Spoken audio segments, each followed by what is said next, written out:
Troisième mythe, le frein arrière, ça sert à rien.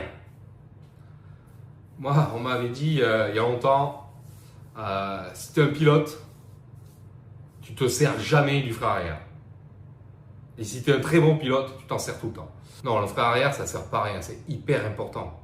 Il y a une règle d'or sur l'utilisation des freins. Si tu respectes cette règle d'or, tu ne seras jamais pris à défaut. Ce n'est pas une histoire de vitesse, ce n'est pas une histoire de je vais vite, je vais pas vite. La règle d'or, c'est comment épancher la moto.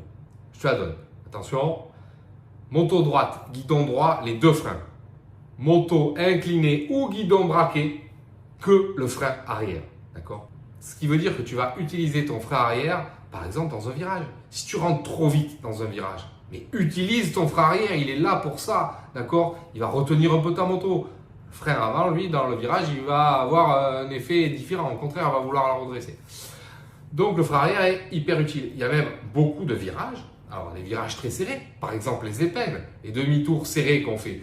On rentre avec un peu de frein arrière. Attention, c'est ce qu'on appelle faire de la rétention. Donc, il ne faut pas en faire tout le temps de la rétention. Ça peut abîmer ton embrayage, ça peut abîmer ou faire chauffer ou glacer tes plaquettes ou les user prématurément. Donc, attention, utilise le frein arrière que quand il y en a vraiment besoin. D'accord ? On verra que si tu veux faire de la basse vitesse, il est très utile, par exemple dans le lent.